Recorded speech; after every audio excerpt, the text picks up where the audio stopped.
Hey everyone, welcome to Catholic Pipes. I'm Kadesh, pipe maker and wannabe theologian. Today I have a very special episode for you guys. Well, it's kind of special. Really, what it is I'm going to show you my shop, show you the tools that go into pipe making, what they're for, and hopefully that gives you guys an idea of if you want to pursue this at a professional level, then you're going to need something like this shop. So come on, guys, let's take a look.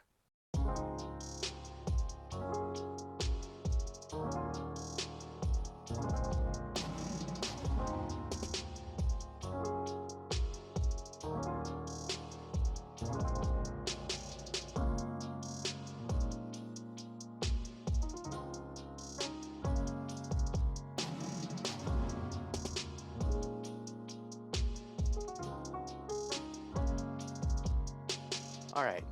Here's the thing though about pipe making. The longer you do it, the more tools you collect. You're probably gonna end up grabbing a couple tools you think are really cool you'll use, but they end up in a drawer somewhere. So let me show you what I use regularly. So we're gonna start in this section because this is where the kind of the process starts. Bandsaw, is it completely necessary? Could be. I think it's very valuable to have around. Just this little guy right here, 9-inch bench top bandsaw, works great for cutting your shapes out. Get your pipe, draw out your design, cut them right out here. So bandsaw, definitely a valuable tool. You can get these guys off probably your Facebook Marketplace, Craigslist, wherever for dirt cheap, or go to Harbor Freight. I highly recommend Harbor Freight for a lot of tooling. They've got some great stuff there, great discounts. This guy's little belt sander and disc sander, completely unnecessary. Some guys like to use this for stem making, because you can kind of push your stem material really close. So it just depends on how you use your tools. I ended up picking this one up at an estate sale. Didn't really need it per se, but I find I use it and I like it. So the other thing you're going to want to have is the raw material. Briar, of course. And briar comes in various grades, from grade 3 all the way up to grade 1. And I've got a mix of the various grades right here. Great suppliers are going to be Steve Norse from Vermont Freehand. I'll put a link to his website in the description as well. And then Premal from Raw Crafted, also a great supplier as well. Each one of them carries about the same materials. Some have different materials than others. I utilize both of them depending on my particular needs, because there might be something that Premal from Raw Crafted doesn't have that Steve Norse from Vermont Freehand does. So I use both of those guys frequently, and they're awesome business people and awesome gentlemen as well. So I highly recommend ordering from them depending on what your needs are. But I'm gonna put the link in the description to both of their websites so you guys can take a look and see what they have. But yes, so we got our briar right here, various stages. And so the pipe making process kind of starts here. You pick your block, what you're gonna do, sketch a design, then you're gonna move on over to the bandsaw to cut it out or shape it freehand. Got a big tub of bamboo up here, stuff that I've harvested myself, stuff from the suppliers from Steve Norse and Premal. It's always good to have a good amount of raw material, so that way you're always ready to go. So when the imagination picks up, you got a design in mind, you have ample supplies to make it become a reality. So we're gonna move on over to here. This is the bench that I have. Funny story about this this bench right here. This was actually made for me by my uncle. His church was going through a remodel, so this is actually one of the doors that went to the head pastor's office. So he repurposed it as a nice bench for me. I think benches are really important, especially here. This is where I do a lot of my stem work. This is where I will stain. This is where I will do finishing from shellac to oil. But a lot of fine detail stuff gets done here. A lot of hand sanding, stem work, staining, gluing things up. And I got a nice little drying rack right here where I've got a couple pipes that are in the final stages to be done right here. And then I've got some more because I'm prepping for a show in Tennessee, which I told you guys about before. You should definitely go. It's in Columbia, Tennessee at the Briarworks factory, which is an amazing pipe factory that specializes in unique shapes that most factories can't replicate. So they have a very handmade aesthetic to them, but mass produced, so that way you can get a nice looking artisan feeling pipe for factory pipe pricing. So that's a really good place to check them out as well, Briarworks. Yep, assortment of tools right here. All of these I use pretty much for stem work. So from slot files to different little bits that I have for various aspects of the stem making process right here. This guy, really awesome, love it. Call it a Fordham. So it's a stand-up motor. It's a flex shaft. Little foot pedal down here that can, that you can variate your RPMs. Light pressure, slow, crank it.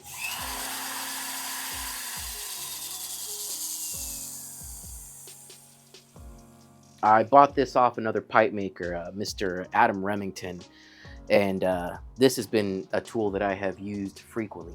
Once again, is it completely necessary? No, a regular Dremel will work just fine, because we utilize that for helping to get the slot inside of the stem. We use that with a nice 1mm drill bit to help carve it out, get that nice V inside of the stem. But you can do that with a cheap Dremel tool. So, but this is definitely really helpful. I enjoy using this guy a lot. See, always need a whiteboard to make sure you can keep track of orders, keep track of your workflow. That's going to be a real big portion to everything, is you want to make sure you keep on top of your work. Of course, got my own pipe rack right here.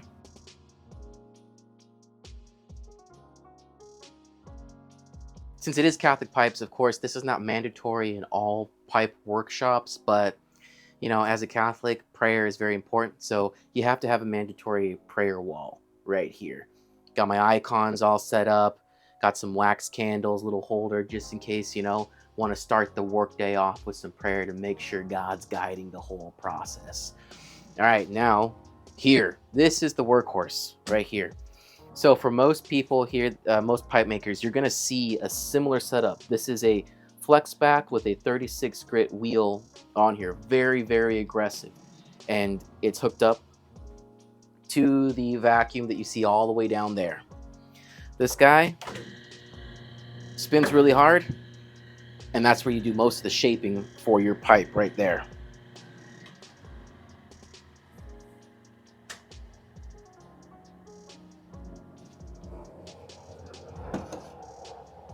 All right, and then the next thing we have is another motor right here, and this one is exclusively for our buffing. So once we're done shaping or we're doing all of our hand sanding, then we go over here to the buffing station where we have an RPM variator right here. So this guy allows me to go ahead and pick the RPM that I need for a particular buffing compound.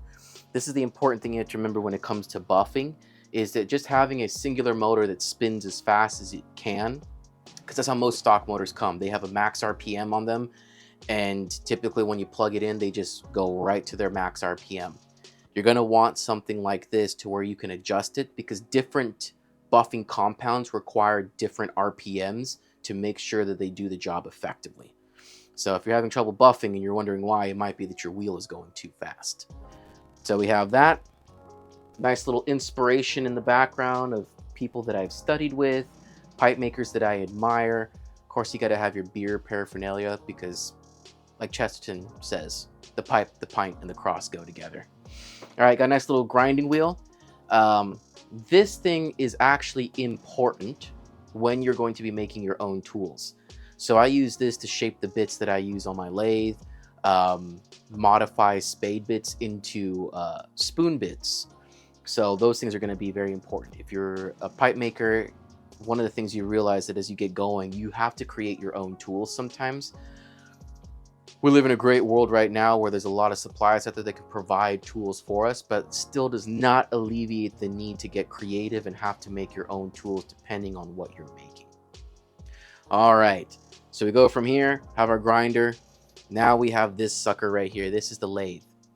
Now, I have, in conversations with other pipe makers, I've had, you know, there's always been not a big debate, but one that is pretty substantial, which is it necessary? Do I need a lathe? The reality is when you first start, you don't need a lathe. But once you start getting serious, you're going to start realizing that you do need this precisely because of its precision. So you can have a wood lathe if you want to, but get the metal lathe. I think it's 9 by 20 is the minimal dimensions you want on your metal lathe, because that can accommodate a variety of different shapes in there. So that's the lathe itself. This guy I use for drilling, I use for facing. I can create rings on this, caps for calabash pipes. I can even use this, since it's a metal lathe, I can use it to make my own tools. You can create your own spoon bits with a metal lathe. So that's going to be very important for, like I said, tool making, and for pretty much all the other methods or all the other processes with pipe making. Drilling out bamboo, drilling out your mouthpieces, drilling out your pipes. And these things are also great too. Let me take a look here in my drawers, and let's see here if I can find it. Here. You also need a chuck, which can get you a 2-jaw chuck, which is very helpful if you're trying to create precise shapes or classic shapes. You're definitely going to want a 2-jaw chuck, and these things are fitted to work on metal lathes. They can work on a chuck on a wood lathe too, but make the investment. Get yourself a metal lathe, 9 by 20, minimal dimensions you're going to need. And so right here I have all my drill bits. I've got a bunch of tools. I need to clean it up. Once again, show prep, things get messy. I'll clean up after the show. But this is what we're going to be looking at right here. Got all my tools with various types of extra material, exotic woods, stem materials, a drawer of stummels that are unfinished that I can pick from. So this is a sandblaster. This is going to be really important. As it suggests, if you guys like sandblasted pipes where it's got the nice textures, got the ring grain that comes out, that nice rugged look, this is the tool that accomplishes that. It's hooked up to a nice big air compressor. I'm probably going to upgrade this guy. You want a powerful air compressor, 2-stage motor, and the reason why is you want a continual airflow going through your blasting cabinet. The continual airflow is going to make sure that the pressure remains consistent and the airflow remains consistent.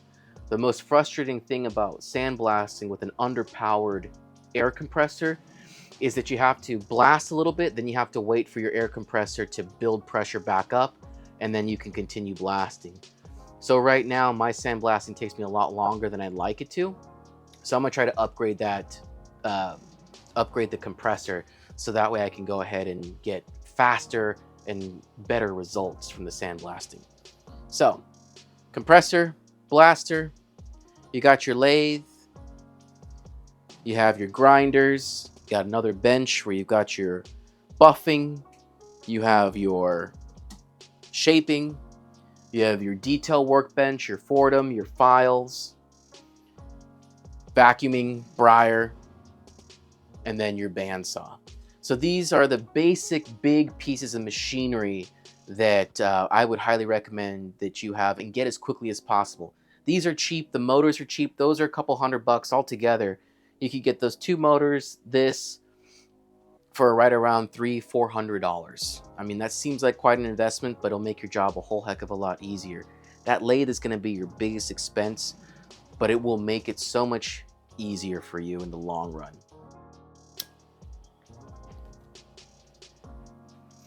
I hope you guys really enjoyed this show. I think it's important for people to see what goes into the pipe making process and the tools that are important. But I just want to say I hope you guys enjoyed the show once again. I hope you guys are having a great Lent for those of you guys who are participating in the great tradition of Lent. And I hope I see you guys at the Muletown Pipe Show that's going to be in Columbia, Tennessee. I'm going to be there March 8th through 10th. So hopefully I get to meet some of you guys out there and you guys get to see the cool pipes in person that I will be bringing. And I'll be sure to show you them before we get on our flight. God bless. This is Kadesh with Calvin Pipes.